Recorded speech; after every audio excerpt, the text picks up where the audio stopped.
Bonjour à tous et bienvenue pour la traditionnelle revue d'actualité de l'OCIR, qui clôt cette belle année 2022 pleine de vulnérabilités, mais aussi d'arrestations de cybercriminels. On va commencer comme traditionnellement par les vulnérabilités Microsoft. Le bulletin de novembre, beaucoup de vulnérabilités et en particulier tout un lot de vulnérabilités exploitées dans la nature. En particulier la première vulnérabilité utilisée par les cybercriminels, le Qbot, essentiellement pour compromettre des navigateurs. Alors, très bonne nouvelle, en novembre, il y a eu le correctif de Proxynote Shell. Donc, après 2 mois et demi de serveur Exchange laissés sur Internet sans correctif, alors avec des remédies, enfin, des contournements, mais pas de vrais correctifs, Microsoft a enfin sorti un vrai correctif qui permet de corriger donc, cette exécution de code à distance sans authentification. Donc, c'était 2 vulnérabilités. Une première qui permettait de contourner l'authentification en utilisant en fait la technique, enfin, la fonctionnalité d'Autodiscover de Microsoft Exchange. Et en fait, ça permettait, Autodiscover de Microsoft Exchange, c'est en gros une fonctionnalité qui permet à un utilisateur de s'inscrire dans l'Exchange et de demander à l'Exchange de lui fournir le fichier de configuration qui correspond tout simplement à son mail pour auto-configurer, par exemple, un client comme Outlook. Donc, la première vulnérabilité permettait de contourner l'authentification tout simplement en ajoutant un caractère dans la requête. Et la deuxième vulnérabilité est un mix de plusieurs choses. Elle permettait déjà d'aller récupérer le fichier de configuration Autodiscover ailleurs que sur le serveur Exchange. Et deuxièmement, elle permettait à partir du contenu du fichier de configuration d'exécuter du code PowerShell, enfin du remote PowerShell, ça revient à peu près à du PowerShell pour faire simple, et donc d'exécuter du code avec les droits d'Exchange, ce qui est suffisant pour récupérer tout le contenu des boîtes mail. Donc pas mal d'autres vulnérabilités corrigées, dont celle de Kerberos, je vous en parlais juste après. Et Microsoft fait un grand retour dans les indisponibilités dues à ces bulletins de correctifs. Et donc là, il y a eu pas mal de serveurs qui ont rebooté en boucle du fait d'une fuite de mémoire sur le processus LSAS. Ce qui fait que suite à ce bulletin de correctif, des serveurs, en particulier Active Directory, n'étaient plus du tout fonctionnels. Si vous avez eu le cas, bon courage. Alors, petit zoom sur cette vulnérabilité. Donc, c'est une vulnérabilité qui est directement dans Kerberos, un des protocoles d'authentification de Microsoft, et qui est dans les fichiers PAC. Donc, les fichiers PAC sont les fichiers qui décrivent en gros tous les droits des utilisateurs et avec une signature numérique. Donc, il y a un problème au niveau de la signature numérique qui permet de modifier le contenu du PAC sans changer la signature et donc d'élever ses privilèges par ce biais-là. Le problème, c'est que le correctif change foncièrement la manière dont Kerberos fonctionne. Et pour être plus précis, ça ne supporte plus un ancien mode de Kerberos. Et donc, de ce fait, si vous le déployez tel quel et l'activez tel quel, ça va tout casser. Donc, Microsoft a proposé un correctif en plusieurs temps. Donc, la première phase, c'est d'appliquer le correctif tout en mettant vos contrôleurs de domaine en mode audit de façon à surveiller si vous avez encore des applications qui utilisent l'ancien mode Kerberos et non compatible avec le changement. Et donc, il vous recommande de mettre ça en audit pendant plusieurs mois, de superviser, en fait, de trouver les applications non compatibles. Et ensuite, selon Microsoft, démerdez-vous. Et à partir de juillet, donc la configuration sera en mode renforcé par défaut, c'est-à-dire que là, par défaut, ça bloquera. Et à partir d'octobre, l'option d'audit disparaîtra. C'est-à-dire qu'en gros, là, il vous reste 7 mois pour bien déployer le correctif et prévoir le plan d'action pour potentiellement détecter les applications ou services ou systèmes qui ne seraient pas compatibles avec ce changement. Alors, je ne sais pas si Microsoft reviendra en arrière d'ici l'été prochain, mais en tout cas, ça risque de casser pas mal de choses. Ça, je passe, c'est le support des systèmes à Microsoft.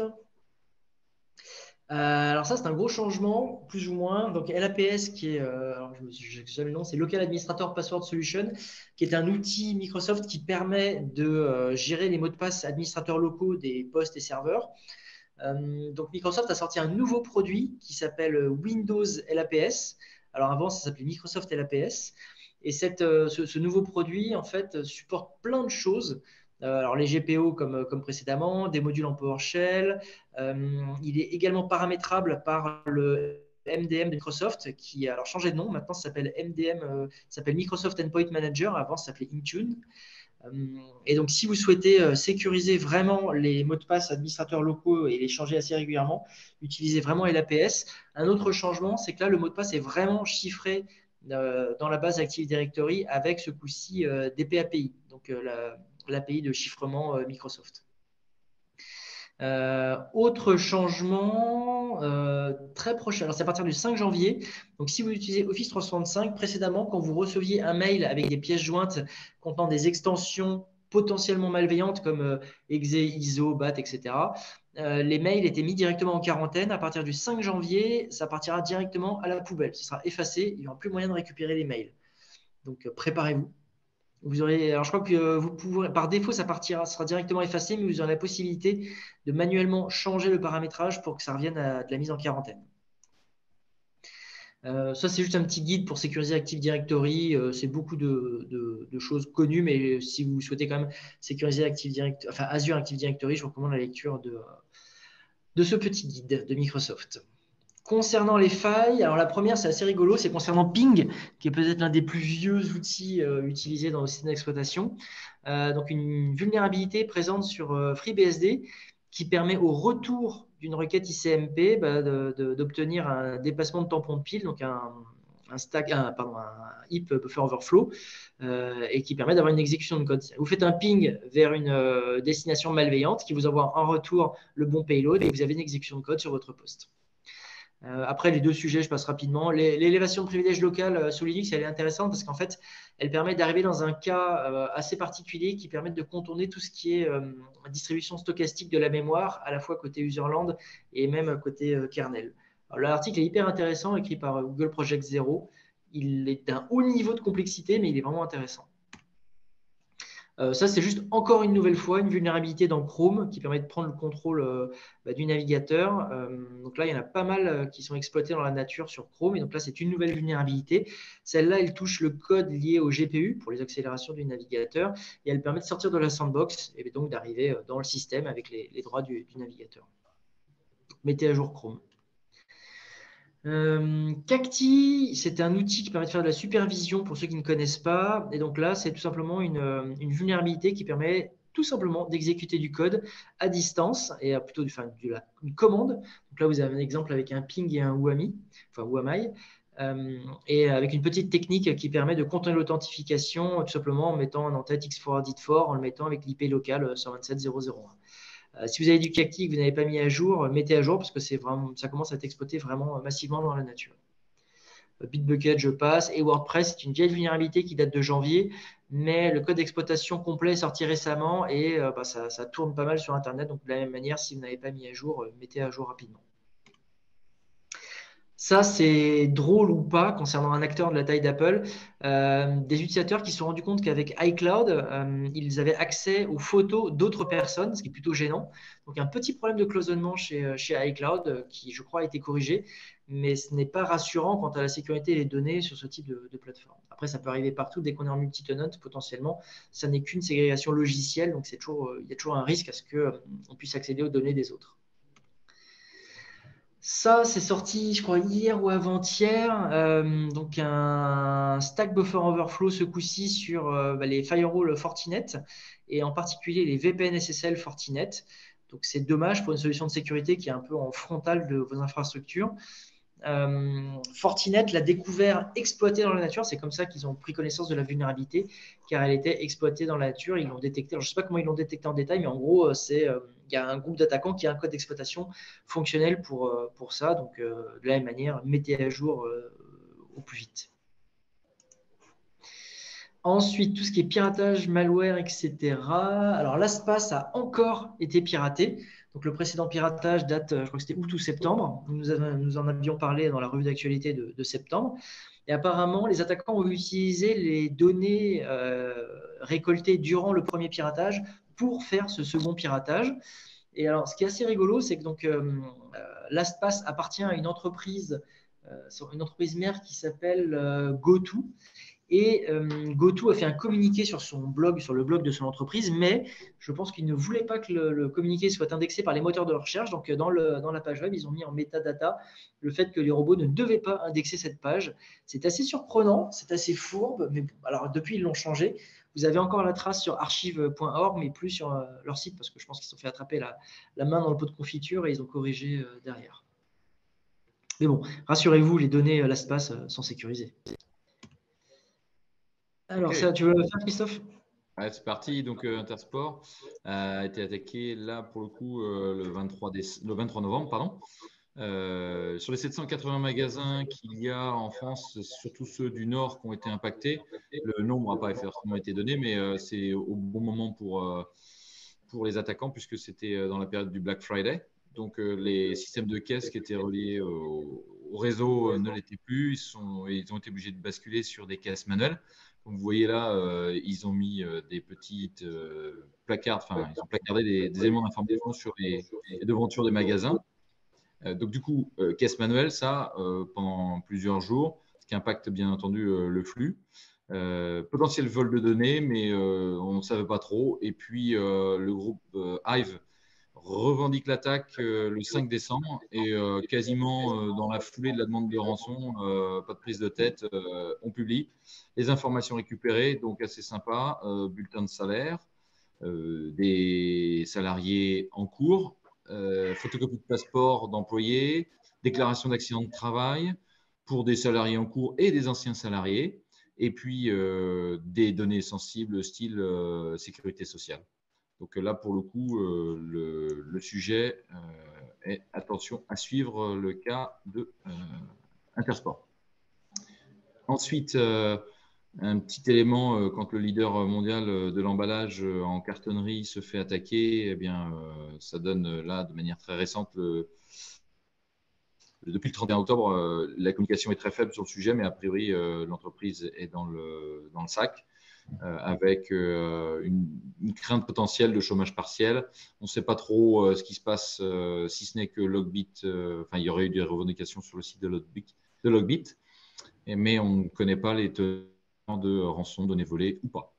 Pour ce qui est de l'attaque sur le site web du Parlement européen, les députés travaillaient sur un texte qui visait à voter le fait que l'État russe était un État qui soutenait le terrorisme.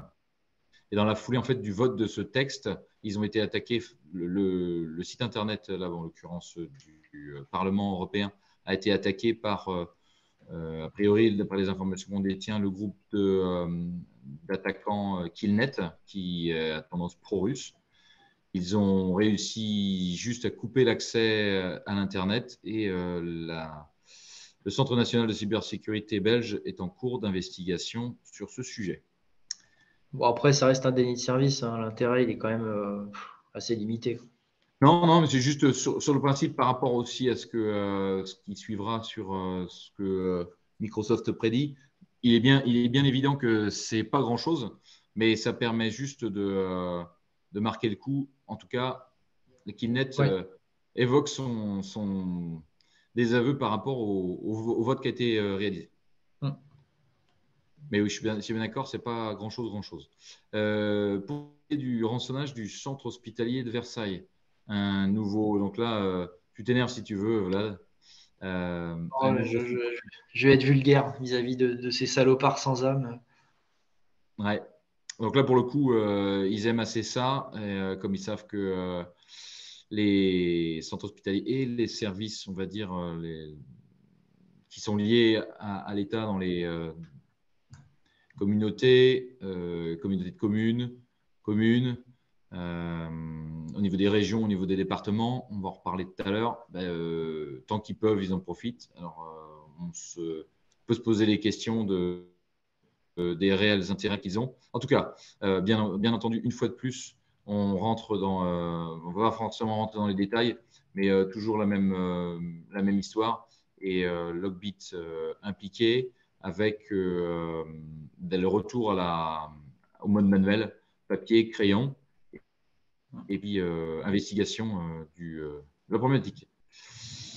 Un point qu'a Et soulevé Hervé tout à l'heure, il avait raison en disant qu'ils ne savent pas, mais même c'est pas, vrai que hein. comme ils sont complètement cons, en fait, ils ne savent pas ce qu'est un hôpital en France. Et souvent, ils utilisent un site, j'ai plus le nom en tête, mais qui donne des informations sur les entreprises de manière générale, mais très large, ça va jusqu'aux hôpitaux, et qui parle de chiffre d'affaires. Et en fait, ils confondent budget et chiffre d'affaires. Et en fait, dans ce site-là, le budget alloué à l'hôpital est considéré comme un chiffre d'affaires et donc ces débiles mentaux là pensent que l'hôpital fait du chiffre d'affaires et donc de la marge, alors que c'est pas du tout le cas, ce qui n'est pas le cas aux États-Unis par contre. Et c'est une des raisons pour lesquelles ces gens attaquent aussi nos hôpitaux.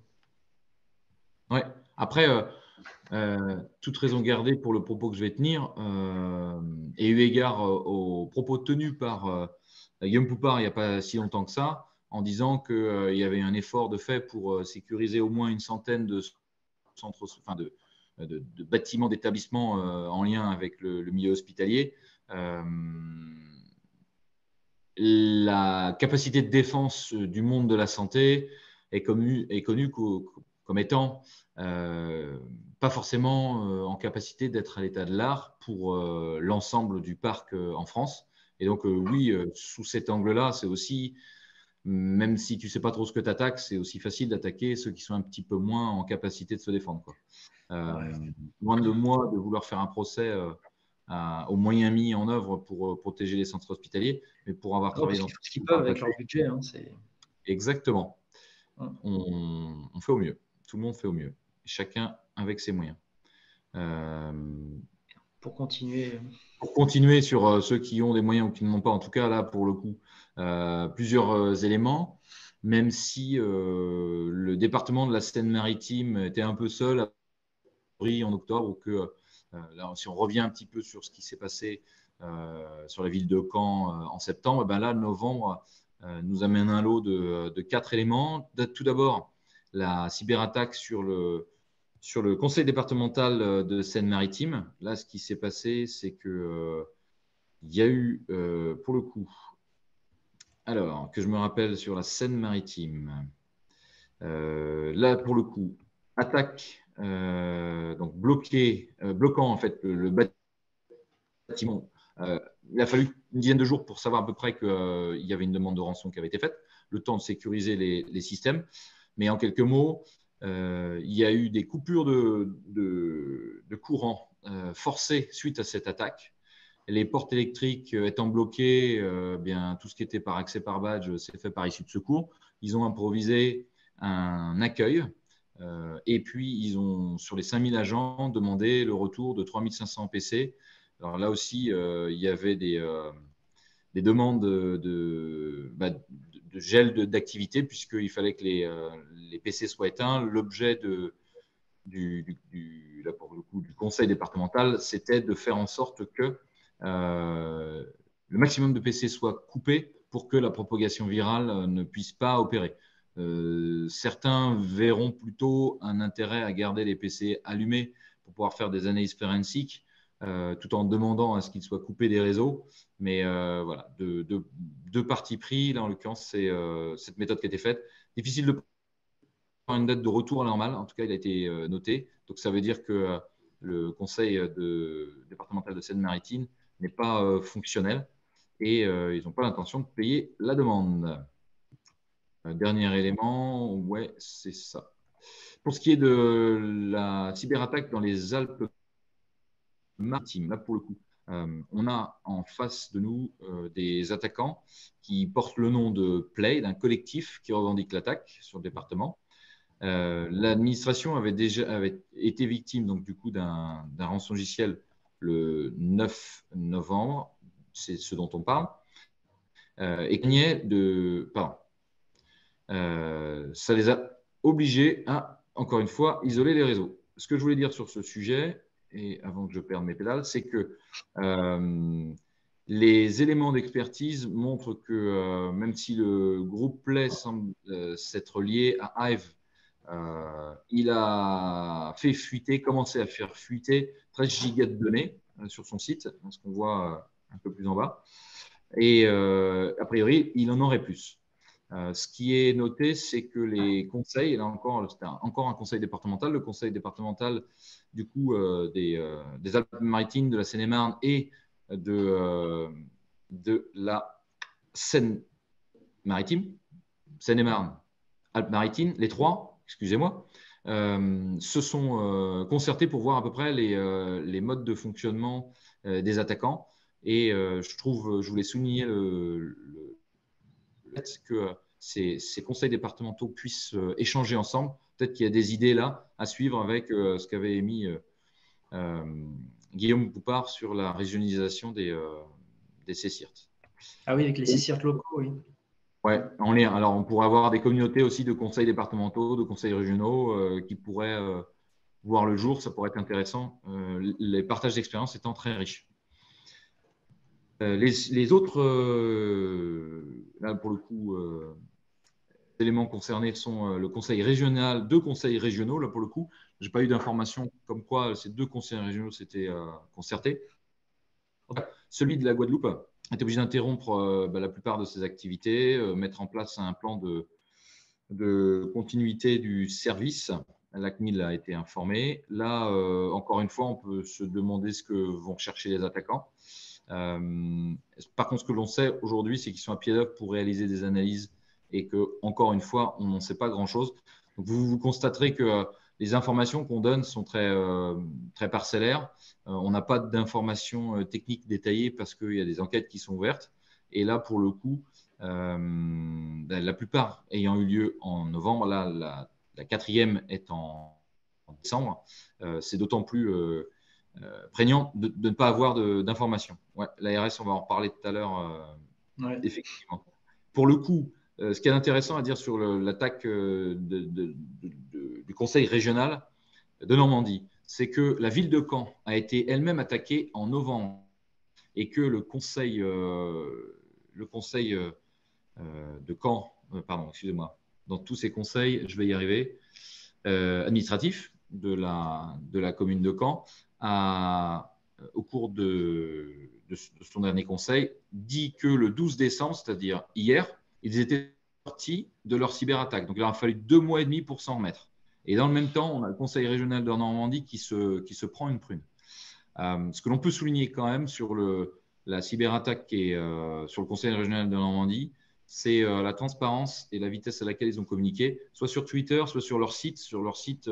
Alors déjà d'une, ce que l'on peut dire, c'est qu'ils ont réussi à mettre en ligne la région normandie.fr qui a été attaquée et qui était indisponible, qui était a priori servie par leur service sur un site tiers, qui leur a permis de tout de suite rétablir la communication avec les administrés, qui a permis aussi de fournir des informations. Il y a une fac sur la cyberattaque, il y a une section sur le point de situation et il y a même une section sur les services impactés. Ça, je trouve ça assez honorable de donner toutes ces informations. Et de plus, comme vous voyez, ils placardent une information sur les vitres des bâtiments. Et la suite, Ouais. je profite pour moi. Alors, encore des gens sans âme, donc des salariés de Facebook, Instagram, WhatsApp, plutôt de Meta, apparemment vendaient des accès à des comptes soit désactivés, mais des vrais comptes, soit même encore certains actifs. En fait, apparemment chez Facebook, il y a une espèce d'outil interne qui s'appelle Oops, qui permet de récupérer un compte quand c'est vraiment la dernière chose qu'on puisse faire pour tout simplement ceux qui ont perdu un mot de passe et qui n'arrivent plus à récupérer normalement. Et en gros, je crois qu'il y a des agents de la sécurité et même des sous-traitants qui ont utilisé cet outil pour vendre des accès à des comptes plusieurs milliers de dollars. Et l'idée, après, c'était pour des arnaqueurs d'utiliser ces comptes afin de faire la promotion d'arnaques, mais avec des vrais comptes, comptes Facebook, Instagram, WhatsApp, qui avaient beaucoup de followers, donc pour avoir plus de portée.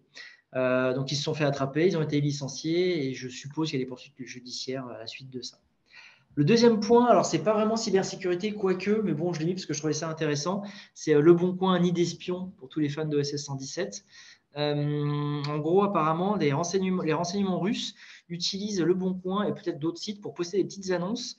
Alors, pour demander de l'aide pour des cours de physique, mathématiques et autres, et envoient des espions qui se font passer pour d'autres personnes qui ont besoin de soutien ou de perfectionner leurs mathématiques à des étudiants ou des jeunes avec des carrières plutôt promises à succès ingénieurs français. Et l'idée, c'est de commencer à les tamponner très tôt, très jeunes, pour ensuite parier sur l'avenir et essayer d'avoir des taupes en France à des postes potentiellement intéressants d'ici 5 ans, 10 ans. Bon, sauf qu'ils se sont fait attraper. Voilà. Mais voilà, méfiez-vous s'il y a des jeunes qui sont dans l'auditoire, méfiez-vous. Le dernier point, c'est encore des images Docker qui ont été retrouvées vérolées. Alors, il faut modérer le propos parce que c'est une étude faite par, alors, je crois, une entreprise, mais sur 250 000 images Docker, il y en avait 1652 qui étaient malveillantes. Et la plupart, en fait, faisaient juste du minage de crypto-monnaie. Donc, lorsque le Docker était lancé, il y en avait certaines qui volaient les secrets, etc. Mais bon, voilà, ça représente que 0,6% des images Docker, donc c'est pas non plus énorme. Ça va, ouais, retour de feu.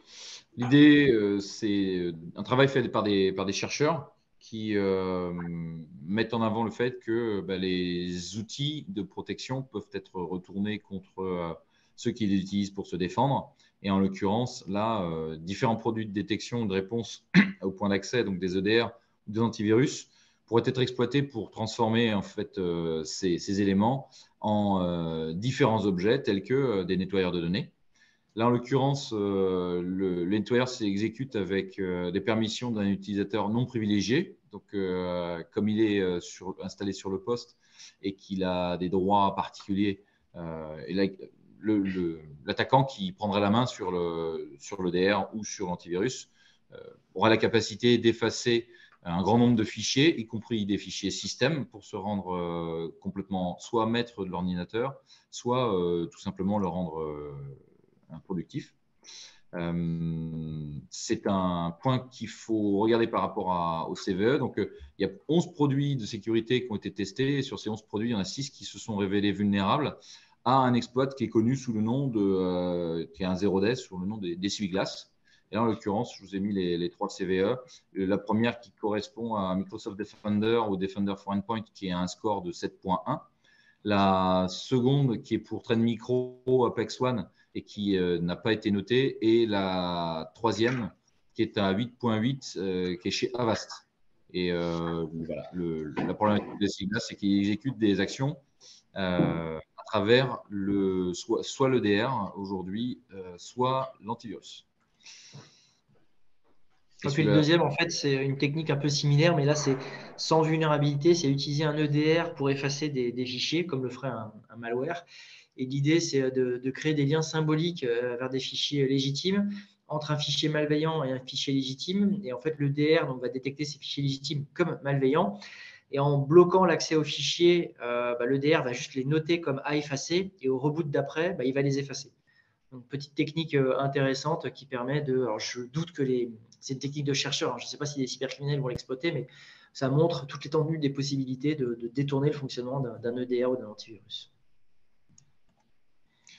Côté un petit peu plus tourné vers l'Asie, un travail fait par Mandiant. Là, en l'occurrence, le nom du groupe qui a été étudié, c'est l'UNC 4191. Alors, qu'est-ce qu'il y a à dire sur cette particularité? C'est une MPA, donc une monnaie persistante avancée, qui a été découverte. La clé USB est morte, vive la clé USB. Donc là, les malfrats ont recours en fait à des clés USB qui sont infectées pour propager donc du coup le logiciel malveillant. Donc ça, c'était peut-être des temps de 10 ans, mais comme la mode se démode et qu'elle se remode, eh bien, allons-y gaiement. Le vert, qui est un Raspberry Robin, se déplace du coup au sein du système d'information. Dans un second temps, les attaques conduisent à un déploiement de 3 nouvelles familles de logiciels. On va avoir du Mistcloak, du Darkdew ou du Blue Eyes, ainsi que du N4 pour la partie réseau, qui crée des shells inverses sur les systèmes des victimes. Et sans forcément rentrer dans le détail de tout, en troisième partie, le malware s'autoproduit en infectant de nouveaux lecteurs amovibles, et puis ainsi de suite, jusqu'à ce que la capacité des attaquants soit de se propager d'un système à l'autre, et après derrière, de faire des mouvements transverses. Et donc, ce qu'ont déclaré les chercheurs sur ce sujet, les chercheurs mendiants, parce que cette activité met en évidence des opérations chinoises qui visent à obtenir et à maintenir l'accès à des entités publiques et privées à des fins de collecte et de renseignements liés aux intérêts politiques et commerciaux de la Chine, dit autrement des cyberespions. Et le deuxième, des pirates, encore une fois, chinois, qui ont attaqué les télécoms du Moyen-Orient, une campagne qui a visé via la porte dérobée, non, probablement, une autre MPA, donc une APT, liée au groupe Black Door Diplomacy, qui dirige donc ça dans la région du Moyen-Orient et a commencé en fait en août 2021, pour lequel on commence à se rendre compte de l'étendue des dégâts. Exploitation réussie via des proxy shell exploités sur des serveurs Microsoft Exchange. Les attributs des fichiers des outils malveillants montrent que les premiers outils déployés par les acteurs de la menace étaient des outils avec des proxys NPS et avec une porte dérobée IRAFO. Et à partir de février 2022, les acteurs ont utilisé d'autres backdoors tels que la Carian, qui a déjà été utilisée par le passé par d'autres groupes que celui de Black Door Diplomacy. Et a priori, le motif d'espionnage de l'attaque a été mis en évidence avec l'utilisation aussi de keylogger et de scripts PowerShell pour accueillir les contenus des emails IRAFO. Et puis, on va avancer parce que là, je pourrais encore vous en dire un peu. Alors, concernant les fuites de données, donc fuites de données récentes qui datent de l'été a priori chez Twitter avec 5,4 millions d'utilisateurs, en fait, de données d'utilisateurs. En fait, c'est un gros JSON de 3 gigas. Il y a plein d'informations comme le numéro de téléphone, l'identifiant Twitter, des choses comme ça, le mail. Dans les faits, très honnêtement, moi, à supposer, c'est totalement faux bien sûr, mais à supposer que j'ai eu accès au contenu, ce qui n'est pas du tout le cas. Hein. Je ne sais pas si notre avocat préféré est là, mais bien sûr que je n'ai pas du tout eu accès à ce contenu. Mais en fait, potentiellement, si j'avais cherché plein de gens dedans, je n'aurais potentiellement trouvé personne. Donc, j'ai pas trop. Enfin, voilà. Je suis assez dubitatif sur cette fuite de données. Autre fuite de données qui concerne, là c'est un peu plus embêtant, la police belge, où là vous avez donc des attaquants qui ont réussi à rentrer dans la système d'information et qui ont volé un certain nombre d'informations, en particulier sur les enquêtes en cours, les victimes, les preuves, etc. et qui en ont publié une partie sur leur site. Donc encore une fois des gens sans âme, parce que là il y a des histoires de pédophilie, de crimes, enfin c'est quand même c'est autre chose que 3 données de Twitter. Ensuite, concernant la publication, alors ça date, mais je ne sais pas pourquoi l'ANSSI a republié leurs documents sur Twitter. Donc, je vous rappelle le guide de l'ANSSI sur l'authentification forte et les mots de passe. Ce qui est intéressant, c'est qu'avec la CNIL, ils ont un petit peu changé leur fusil d'épaule par rapport à ce qui se disait auparavant. Auparavant, on disait un mot de passe, il faut le changer, je sais pas, tous les 30 jours, 90 jours, etc. Là, c'est beaucoup plus intéressant dans le sens où ils disent, le problème de ça, c'est que les gens finissent par mettre des mots de passe pourris. Et par exemple, un mot de passe pourri, et à la fin, ils incrémentent avec un numéro qui change tous les mois ou tous les 2 mois. Là, ce qui est plutôt recommandé, c'est des mots de passe longs, très compliqués, mais par contre qui changent rarement. Typiquement, pour un mot de passe d'utilisateur, je ne sais plus ce qui est accepté, mais on est de l'ordre de l'année ou des 2 ans avant de le changer. Donc avec une vraie considération de la solidité du mot de passe. Et il y a d'autres changements également dans ce guide, donc je vous en recommande la lecture si vous ne l'avez pas fait. Ensuite, alors petite technique pour les défenseurs. GitHub a sorti un nouveau portail de recherche qui s'appelle cs.github.com qui autorise les expressions régulières. Et donc là, je vous ai mis 3 recherches intéressantes qui permettent de trouver pas mal de belles choses à partir de ce portail. Pour l'instant, c'est toujours en bêta, donc il faut demander le droit d'y participer, mais quand vous y avez accès, vous pouvez trouver beaucoup de choses intéressantes. Le deuxième lien, c'est juste parce qu'on m'a demandé de le remettre. Ce sont 2 listes maintenues, la première par Google Project Zero et la deuxième par le CISA, donc américain. Des listes des vulnérabilités exploitées dans la nature. Et donc, vous avez les différentes logiciels au sens large impactés avec les numéros de CVE exploités dans la nature par année. C'est assez intéressant à voir. Si vous souhaitez je dirais un élément oui. Sur ce point, Vlad, que la liste du CISA a été émise pour la première fois en novembre-décembre l'année dernière. Donc, en grosso modo, on en est à 1 an. À l'époque, ils avaient une liste qui comprenait 260 et quelques, je ne sais plus les chiffres sous les yeux, mais grossièrement dans les 200. Et là, en l'espace d'une année, on est monté à 800 et quelques. Donc Oui. voilà, au vu de la vitesse à laquelle la liste grossit, je n'ai pas trop regardé la Project Zero, mais on risque d'avoir encore de beaux jours devant nous l'année prochaine et les années qui suivent. Oui, oui, effectivement. Ensuite, ça, c'est juste une petite technique Red Team assez rigolote. Alors, je ne sais pas si vous connaissez l'outil Type en ligne de commande DOS de l'époque, mais donc Windows maintenant. Donc, c'est un vieil outil qui permet de tout simplement afficher le contenu d'un fichier. Et en fait, cet outil permet d'accéder au réseau, en particulier WebDAV. Et donc, vous pouvez à la fois téléverser et télécharger du contenu sur un serveur WebDAV. Donc, ça peut être intéressant pour une Red Team, par exemple, pour être assez discret. Côté business et politique, ah oui, je te laisse, vas-y. Ouais, alors je vais essayer d'aller de gauche à droite. Donc, tout simplement, aujourd'hui, on a des problématiques, comme beaucoup le savent, sur les risques de coupure électrique hivernale en France pour l'hiver actuel. Mais l'hiver 2023-2024 pourrait être tout pareil. Un système a été mis en place, un système d'avertissement d'information qui s'appelle EcoWatt, qui est sorti en septembre. Je vous invite tous à aller sur le site d'EcoWatt. Je n'ai pas dû mettre l'URL. Monecowatt.fr pour ceux qui souhaiteraient. Donc, cette première partie montre comment les dispositifs vont être mis en place. Donc là, aujourd'hui, ce que l'on sait, c'est que les délestages sont nécessaires parce qu'on ne produit pas suffisamment d'électricité. Pourquoi on n'en produit pas suffisamment? Parce qu'on a un parc qui est en cours de maintenance. Pas tant pour les problématiques de gaz en Russie, puisque la France a rempli ses stocks à plus de 80%, ce qui aujourd'hui n'est pas la crainte. La crainte, c'est ce que vous avez. En fait, je vais tout de suite. Le petit graphe, là, vous voyez les barres à l'horizontale. Ce qui est un petit peu en mode transparent, c'est là où on en est mi-novembre. Et donc, mi-novembre, ce qui se passe, c'est qu'il y a encore un grand nombre de réacteurs nucléaires qui sont en maintenance. Donc, on va sortir de cette phase de maintenance en décembre. Vous imaginez bien que si on avance un petit peu, on aura la capacité de produire plus.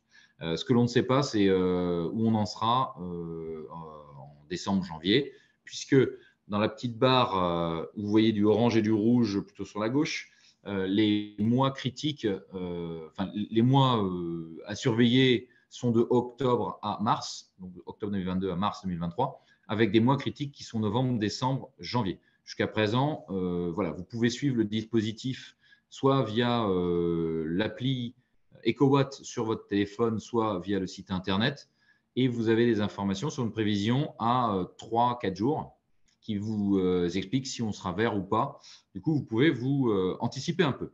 Tout en bas à gauche, c'est un élément pour s'inscrire à l'alerte vigilance coupure. Donc là, encore une fois, sur mon EcoWatt, vous pouvez rentrer votre numéro de téléphone si vous le souhaitez pour recevoir par SMS. Ceci étant, vous devriez être informé par d'autres voies aussi sur lesquelles je vais venir bientôt. Je voudrais évoquer les horaires, c'est-à-dire que les coupures, les délestages peuvent avoir lieu de 8h à 13h le matin ou de 18h à 20h. Ce qui veut dire que dans ces plages horaires, vous pouvez être coupé sur une période de 2 heures maximum. Et le régulateur énergie, qui doit dépendre d'Enedis, a défini que les clients, donc les usagers des services de fourniture électrique, tous seraient mis en œuvre pour éviter qu'ils soient coupés plus de 2 heures dans la journée. C'est-à-dire que si vous êtes coupé le matin, vous ne serez pas coupé le soir. Par contre, vous pourrez être coupé le lendemain, 24 heures plus tard, soit le matin, soit le soir. L'idée, c'est que le soir, c'est simple. 18 à 20, si vous êtes coupé, vous connaissez votre horaire de coupure. Par contre, entre 8h et 13h, eh bien, vous pourrez être coupé sur une période de 2 heures. Mais là, pour le coup, on se dirige en haut à droite. Il y a une chronologie du dispositif de coupure exceptionnelle et maîtrisée qui a été définie avec J-3, J-2, J-1 et jour J. Et donc, J-3, vous commencez à récupérer les premières informations. Pas rentrer dans le détail, mais l'idée est juste de dire que dans ce cas-là, vous avez la possibilité d'anticiper. Si vous devez éteindre des équipements, si vous voulez minimiser aussi la consommation d'électricité, soit de vos salles machines, soit même de vos bâtiments. Je vais venir, je n'ai pas d'éléments iconographiques pour présenter ce sujet-là, je vais venir tout de suite dessus. Vous pouvez prendre les devants en arrêtant les systèmes qui ne sont pas vitaux et vous dire le jour J, moi je suis prêt à être coupé, mais j'aurais fait tout ce qui est en mon pouvoir pour minimiser la consommation d'énergie. Sachez qu'il est demandé par l'État, par RTE, EcoWatt, de faire tout ce qui est possible de faire pour minimiser notre consommation d'électricité. Je crois que les derniers chiffres qui ont été publiés, c'est on a réussi au global en France à minimiser de 8 à 10% notre consommation d'énergie. Ce qui, plus on fera ça, moins on aura de risque de délestage. Il faut savoir que, alors tout de suite, je vais dire tout ça, c'est très intéressant ce que je vous dis. Vous avez des informations par voie de presse, mais vous avez surtout des informations sur le site RTE. Le site RTE a publié un premier rapport qui est très riche, que je vous invite à aller consulter sur le site de RTE. Mais surtout, RTE fait une mise à jour tous les mois. Donc, une mise à jour. Je n'ai pas le deuxième mot que je voulais utiliser pour ce sujet-là. Une révision. Et pour le coup, la révision sera faite demain. Donc, le 14 décembre, sera publié un rapport mis à jour pour lequel RTE vous donnera des éléments d'assurance qui n'étaient pas forcément exprimés dans le rapport de septembre. Donc, les deux rapports, le rapport de septembre et à chaque fois le dernier rapport révisé, là pour le moment celui de novembre, mais demain celui de décembre, sont bien entendu à prendre en compte. Vous apprendrez entre autres que dans le cas le plus défavorable, on pourrait avoir jusqu'à 28 coupures de courant au cours de cet hiver. Le dernier élément pour les personnes qui voudraient se connecter, il existe une API en bas à droite avec l'URL que j'ai fournie, sur laquelle vous pouvez taper pour pouvoir récupérer des informations si vous souhaitez exploiter les données fournies par RTE EcoWatt telles qu'elles sont. Pour les questions, je pense qu'on prendra ça plus tard. Effectivement, RTE France, le site RTE est très intéressant. Je vous le conseille. Ouais, effectivement, je suis d'accord avec Hervé. Si on passe à la planche suivante, je crois que ouais, c'est un autre élément. Un petit merci à M. Poupard. M. Poupard qui part, qui a publié il y a une semaine un lien au moins sous LinkedIn dans lequel il remercie un grand nombre de personnes et dans lequel il s'étonne qu'il ait pu travailler avec quelques… Et là, on a une petite icône avec une tête rouge de classe internationale. On imagine ce que l'on veut. Elle remercie ses équipes. Et on sait depuis ce matin que Guillaume Poupard part pour occuper un poste chez Decapost. Je n'en dirai pas plus, je vous laisserai le soin d'aller voir plus loin. Je retiendrai un élément, l'élément le plus récent qui date de juin 2022 de Guillaume Poupard. Nous vivons dans un monde où le combat numérique va prendre une place croissante. À bon entendeur. Merci, Monsieur Poupard, pour le travail réalisé au sein d'Annecy. Travaille donc, du coup sur le bouclier cyber. Un député, non, c'est pas un député, c'est le délégué à la transition numérique qui est Jean-Noël Barrot, qui a annoncé très récemment, c'est-à-dire en novembre, qu'il y avait qu'il y avait quelque chose à faire pour les PME, les collectivités locales et le grand public, au vu de la recrudescence des cyberattaques. Et il a débloqué une enveloppe de 30 millions d'euros pour pouvoir mettre en œuvre des actions qui vont viser à, sous l'égide du projet Bouclier Cyber, protéger ou du moins essayer d'apporter des renforts à des structures pour lesquelles les dispositions financières ou organisationnelles ne permettent pas d'avoir de ressources en interne.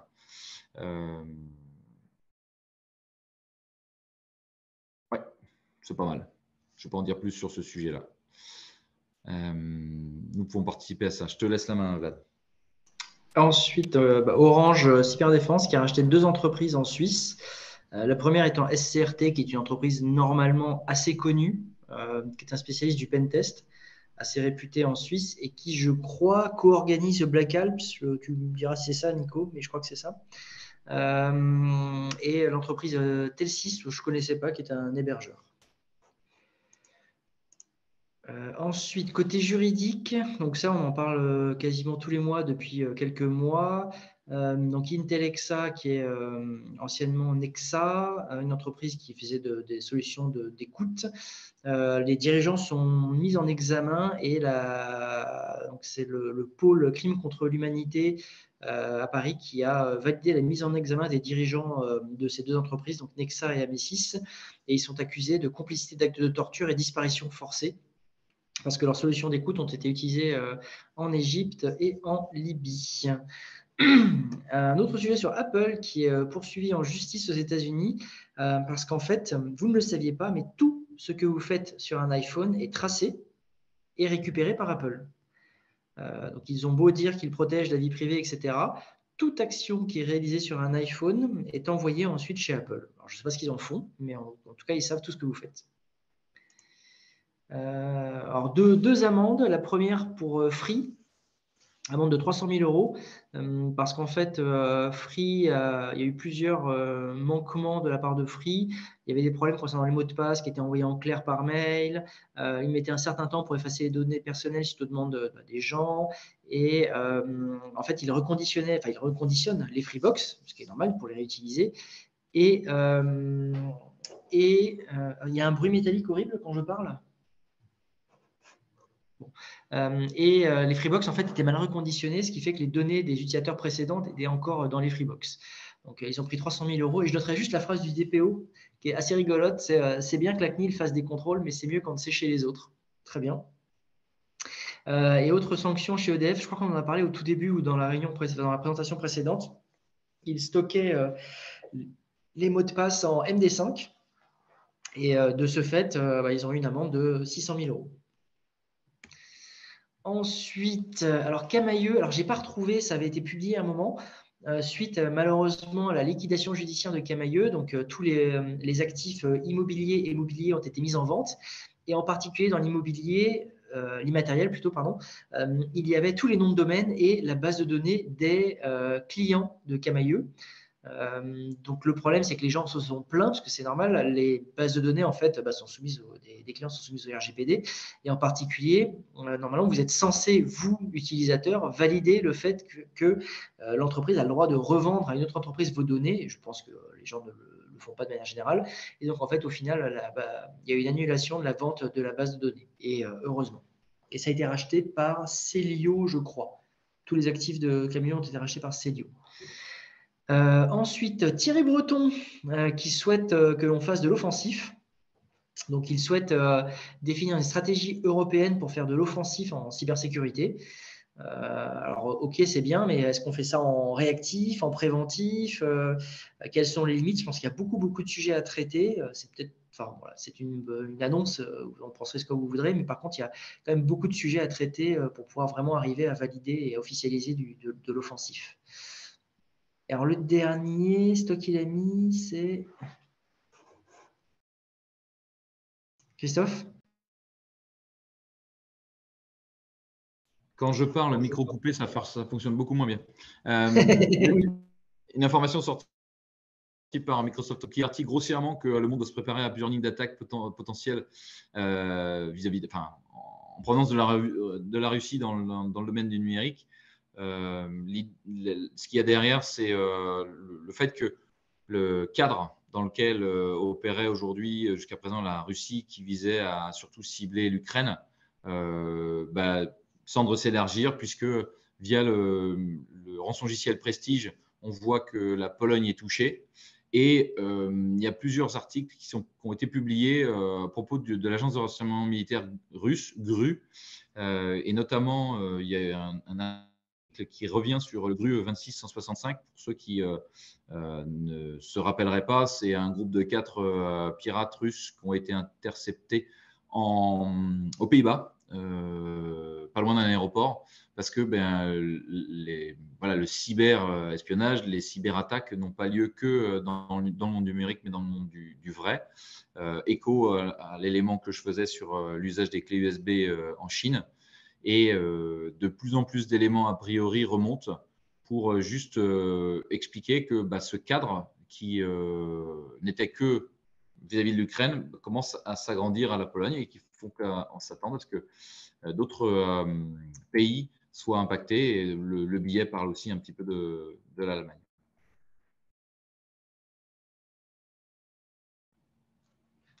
Ensuite, je pense que… Oui.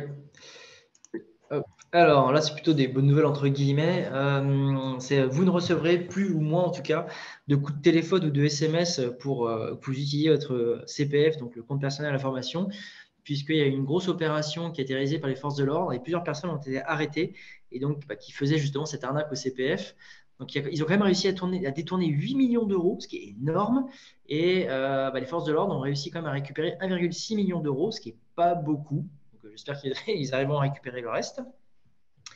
Ça, par contre, c'est assez triste. C'est l'Agence régionale pour la santé d'Île-de-France, depuis plusieurs années, se faisait pirater par deux anciens prestataires qui s'occupaient de la sauvegarde et qui, en fait, le contrat s'est terminé. Et apparemment, ce qu'avaient dit les gens, c'est que ils voulaient se venger parce le contrat représentait 100% de leur chiffre d'affaires et donc ils voulaient se venger et surtout, ils voulaient, comme je l'ai mis là, ils voulaient être les seuls à pouvoir dépanner l'infrastructure et donc ils généraient des pannes assez régulièrement, la nuit, le jour, ils bloquaient tout l'ARS pour se rendre utile, visible.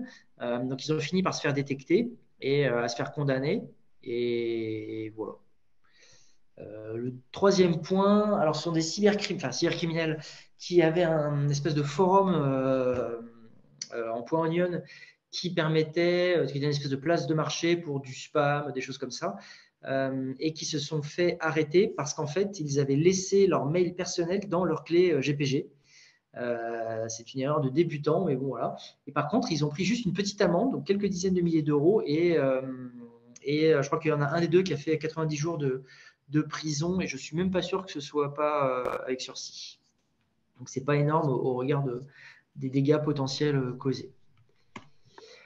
Ensuite, alors Eric Léandri, je ne sais pas si vous connaissez cette personne, qui était l'ancien dirigeant de Quant, qui avant se gaussait de défendre la vie privée des gens. Aujourd'hui, il a changé. Il a un nouveau métier avec une nouvelle entreprise qui s'appelle Alternative et qui a pour objectif, au contraire, de pas du tout défendre votre vie privée, mais au contraire de corréler toutes les données publiques, en gros de l'OSINT, toutes les données publiques que l'entreprise peut trouver sur les gens et les personnes. L'idée, c'est d'avoir un équivalent de XKeyscore, qui est un peu l'outil de la NSA, qui est un moteur de recherche, où en gros, vous mettez un nom, un réseau social, une information comme ça, et vous avez tout ce qui correspond à la personne, ses différents réseaux sociaux, des photos, etc. Alors là, je vous ai mis une photo, parce qu'en fait, il a fait une publicité pour, je crois, Peugeot ou Renault, et en fait, dans la voiture, il y a une espèce d'interview, et il dit, oui, moi, c'est en gros ma raison d'être, de défendre la vie privée. Bon, apparemment, c'est plus trop sa raison d'être aujourd'hui. J'attends le procès qui arrivera sur cette entreprise parce que je doute que les gens aient validé le fait qu'ils collectent autant de données personnelles. Ensuite, conférence. Alors, conférence passée, bon, je passe rapidement. Black Alp, le CW à Rennes, les GS Days, donc il y a 2-3 semaines. Prochaine conférence, on n'a pas rajouté de nouvelles. Je ne sais pas s'il y a d'autres conférences qu'on a oubliées. Mais bon, voilà les principales. Loac, 30 juin, 1er juillet. Oui, c'est vrai que j'ai parlé de Stick parce que c'est un événement très important parce que ça va être les 20 ans de Stick. Mais oui, il y a le hack effectivement également avec plein d'autres conférences qui arriveront, on en reparlera au cours de l'année. Alors, événement. Cybercoalition 2022, un exercice qui est réalisé par l'OTAN, mais qui mérite d'être mentionné aujourd'hui au vu du conflit qu'il y a entre l'Ukraine et la Russie. Ils ont déterminé grossièrement qu'il y a 26 pays qui sont engagés dans cet exercice avec un millier de cyberdéfenseurs et de cyberdéfenseuses qui visent à travailler la coopération. Et l'idée, c'est que l'exercice soit l'occasion de pouvoir travailler dans un environnement de collaboration et de coopération pour pouvoir tirer le meilleur de ce qu'il y a à faire pour se défendre contre des pays qui cyberattaqueraient. Faites le lien avec ce qu'évoquait Microsoft quelques minutes plus tôt. Voilà, il faudra peut-être s'attendre à voilà, des éléments peut-être un petit peu plus frontaux que ce qu'on avait pensé qui aurait eu lieu au début du conflit et qu'on n'a pas vu. Mais voilà, prudence. Bah, de toute façon, s'il y a des coupures électriques et qu'il n'y a plus d'informatique, Il n'y a plus il y aura de cyberattaque, on est tranquille. Ouais. Il y a un truc Traitons dont le j'ai problème à la totalement racine. oublié de parler. Excuse-moi, vas-y. Non, je disais, traitons le problème à la racine. C'est ça. En fait, justement les événements, c'est qu'il y a eu la semaine dernière a eu lieu l'exercice Rempart 22, donc exercice de crise piloté par l'ANSSI. Il y avait deux entre guillemets enfin pas scénario, mais manière de faire l'exercice, soit avec sa propre entreprise le matin en sollicitant ses équipes, soit l'après-midi avec des entreprises fictives et avec plusieurs personnes autour de la table. C'était hyper intéressant. Donc, le scénario était développé par l'ANSSI. Ils ont prévu tous les stimuli avec les différents mails, publications de presse, etc. C'était vraiment hyper intéressant et surtout très, très, très bien fait. Donc, nous y avons participé en tant qu'entreprise avec nos propres équipes le matin. Et alors, je pense que je ferai un fail de limite sécu là-dessus, mais par exemple, ça nous a permis d'identifier deux problèmes et j'en citais un qui est assez rigolo, maintenant que ça a été corrigé, bien sûr. C'est qu'en fait, nous, on a donc un data center un double data center avec redondance. Mais si tout crache, tout ce qui était le scénario, si tout disparaît, on a des sauvegardes qui sont faites chaque nuit et qui sont envoyées sur un autre hébergeur et chiffrées. Et le truc, c'est que dans notre infrastructure, on a plein d'outils. On a, je sais pas, notre supervision, notre outil à nous, Patrol. On a aussi un Bitwarden qui contient tous nos secrets. Et donc, en fait, ce qui se passe, c'est que tout ça, on en fait un gros paquet, on chiffre et on envoie sur l'hébergeur qui va stocker les sauvegardes, entre guillemets, hors site. Et donc, la procédure, normalement, c'est pour tout récupérer, on récupère la sauvegarde, on déchiffre et on réinstalle. Et le problème, c'est que la clé de déchiffrement, elle est dans le Bitwarden qui est dans l'archive chiffrée. Et donc, pour déchiffrer, il faut remonter le Bitwarden et récupérer la clé. Mais pour déchiffrer, il faut la clé dans le Bitwarden. Donc, en fait, on s'est retrouvé un peu con là-dessus. Et cet exercice, par exemple, a permis d'identifier ce genre de problème. Donc, c'était assez intéressant. Là, c'est l'erreur débutant, ça. Eh bien, en fait, on pourrait croire, mais non, tu vois, c'est. Mais bon, c'était assez rigolo. Ensuite, alors, dernière catégorie des slides. Alors, Chrome, nos amis de chez Google, Chrome a récemment modifié son fonctionnement où en fait, dans Chrome, vous pouvez faire des listes, donc des blacklists ou des whitelists d'extensions à autoriser. Et en fait, comme apparemment, les Américains à dire blacklist, c'est raciste, ils ont remplacé ça par blocklist. Mais le problème, c'est que la communication, elle n'a pas été forcément très, très bien faite, ce qui fait qu'il y a plein d'entreprises qui se retrouvent avec, en gros, des règles d'exclusion qui ne marchent plus. Et en fait, j'ai quelqu'un qui m'a contacté, donc un auditeur No Limit et OSIR et membre de l'OSIR qui m'a contacté en me disant, voilà, dans mon entreprise de 50 000 personnes, nous, on s'est retrouvés d'un coup avec des centaines d'extensions Chrome qu'on ne connaissait pas, qui étaient déployées sur les postes, on ne comprenait pas pourquoi. Et c'est parce qu'à partir de Chrome, donc c'est ce que j'ai noté, supporté à partir de Chrome 86, mais surtout activé complètement à partir de Chrome 100, en fait, votre règle, elle doit s'appeler Extension Install Blocklist et non plus Blacklist. Si vous ne faites pas ça, toutes les règles d'exclusion ou d'autorisation que vous avez mis en place ne fonctionnent plus. Donc, merci Google pour ça. Donc voilà, si c'est votre cas chez vous, pensez à changer vos GPO, vos scripts, ce genre de choses. Un autre point aussi, c'est encore une fois Google, mais bon, j'aime pas Google, qui a été remonté. C'est vrai que Google a été les premiers à fusionner à la fois la barre d'URL et la barre de recherche. Et ce qui fait qu'aujourd'hui, vous vous trouvez à avoir, alors je ne sais pas si vous regardez la télé ou moi je vois même sur YouTube plutôt, des publicités de marques qui disent attention, quand vous saisissez notre nom, mettez bien .fr comme Carglass qui fait ses pubs en disant mettez bien carglass.fr parce qu'en fait, les concurrents de Carglass achètent le mot Carglass, ce qui fait que quand vous mettez Carglass simplement, le navigateur pense que c'est une recherche Google, donc fait la recherche avec le mot Carglass, et comme un concurrent a acheté le mot Carglass, tout en haut de la recherche, les résultats, vous aurez d'abord les concurrents. Donc, encore une fois, pas merci Google pour ce genre de changement, mais bon, voilà. Et c'est pareil pour les cybercriminels. Il y en a beaucoup qui achètent des mots correspondant à des attaques thématiques sur un moment. Et donc, quand vous cherchez, c'est le cas Google est un peu plus regardant, mais Bing, typiquement, c'est toujours le cas. Si vous cherchez par exemple Chrome dans Bing, alors, suivant les semaines, vous avez forte chance de tomber sur d'abord des sites de malware qui vont vous proposer des faux Chrome. Ensuite, alors ça aussi, j'ai trouvé très rigolo. Donc, Asus, quand vous devez faire je crois que c'est un retour de PC ou un truc comme ça, vous tombez sur un formulaire et quand vous avez un problème au niveau de l'authentification, Asus vous propose une authentification forte par OTP. Et donc, selon Asus, un OTP, c'est vous mettre en haut merci de saisir l'OTP suivant dans la zone OTP. Donc, ce n'est pas tout à fait comme ça que ça fonctionne un OTP Asus. Je pense qu'il faudrait leur expliquer ce qu'est réellement un OTP. Ça, sur Twitter, c'est une redite de ce que nous avions dit il y a quelques mois sur Facebook, Instagram, TikTok. Quand vous utilisez ce genre de service, évitez au maximum de naviguer sur des sites directement à partir de l'application et évitez surtout de vous authentifier. C'est le cas de TikTok. Quand à partir de l'application TikTok, vous naviguez sur des sites et vous authentifiez avec ce qu'il appelle l'in-app, TikTok récupère vos logins, vos mots de passe et toute votre navigation. Et Twitter fait la même chose. Donc, évitez au maximum d'utiliser ces applications pour faire de la navigation. En fait, parce que c'est très facile. Vous êtes sur Twitter, vous cliquez sur un lien dans l'application, ça ouvre un navigateur interne à l'application, vous continuez à naviguer, etc. Ça, évitez de le faire parce que Twitter récupère les informations. Et sinon, basculez sur Mastodon pour faire plaisir à Eric. Ça, c'est plus pour faire plaisir à Nicolas qui, a priori, est parti. AWS utilise très largement Rust pour la plupart de ses services, afin tout simplement de les sécuriser.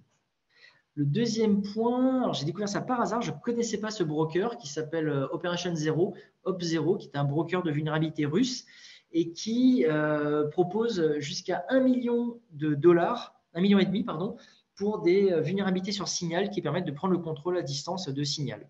Donc, si vous avez une 0D Signal, alors je ne vous recommande pas de la vendre à ces gens-là, mais potentiellement vous pouvez la vendre pour $1,5 million à ces gens-là. Sachant que j'ai regardé tout à l'heure chez Zerodium, la vulnérabilité Signal est toujours à $500 000. Ils n'ont peut-être pas remis à jour, mais de manière générale, ne vendez pas vos vulnérabilités à ces gens-là. Le troisième point, c'est un peu de la moquerie, mais en gros, je vais lire, mais si tu es russe et que tu veux soutenir ton gouvernement corrompu, tu peux rejoindre ce télégramme qui est dans l'article, où en fait, vous avez, je crois que Christophe en a parlé au début, une espèce de télégramme de hackers entre guillemets russes qui se réunissent pour lancer des dénis de service distribués sur des cibles européennes, américaines, etc. Bon, alors, sauf que n'importe qui peut rentrer sur les Telegram, c'est ultra prévisible. En plus, Telegram, il y a des failles qui permettent de connaître l'identité, de géolocaliser les gens. Mais bon, si vous êtes un peu idiot, n'hésitez pas à aller sur ce Telegram pour participer à ces opérations. Alors, je vous avais dit que ma bienveillance aujourd'hui, elle était au niveau 0. Ensuite, alors ça c'est le dernier slide. Donc je pense que vous avez tous entendu parler de ça, mais donc Elon Musk a racheté Twitter, a viré tout le monde, ne fait que des conneries depuis, et en particulier pour essayer de rentabiliser l'affaire, a rendu payant la certification des comptes Twitter. Je crois que c'était $8. Et donc il y a plein de gens qui en ont profité pour certifier des faux comptes. Donc de gauche à droite, vous avez un faux compte Valve qui a été créé avec une annonce. Bon, ça n'a pas eu d'effet plus que ça. Ensuite, vous avez Nintendo of America, c'est un faux Nintendo avec Mario qui fait un doigt, ce qui n'est pas génial parce qu'il y a quand même des enfants qui jouent à Mario, ça peut être un peu dérangeant. Là, par contre, c'est un peu plus, alors drôle ou pas, mais donc un faux compte de Eli Lilly, que je ne connaissais pas du tout, mais qui est une entreprise pharmaceutique américaine qui est spécialisée surtout dans la fourniture d'insuline. Et en gros, ils ont tweeté qu'ils rendraient leur insuline gratuite. Alors à la base, ceux qui ont inventé l'insuline voulaient qu'elle soit gratuite. Mais bon. Et donc, suite à ça, le cours en bourse de la société a perdu 6%, ce qui est pas mal. Et à Lockheed Martin, il y a eu exactement la même chose. Donc, un faux compte qui s'est fait passer pour Lockheed Martin et qui a publié qu'il ne vendrait plus d'armes à l'Arabie Saoudite et directement, le cours en bourse a chuté. Donc, merci Elon Musk. Moi, je suis dégoûté. J'aurais dû investir et acheter des actions de ces boîtes-là à ce moment-là, mais je n'ai pas pensé. Et voilà, prochaine réunion mardi 10 janvier, after work malheureusement toujours pas prévu. Si vous avez des questions ou des remarques, c'est maintenant. Et puis sinon, nous allons vous souhaiter un futur joyeux Noël et de bonnes fêtes de fin d'année.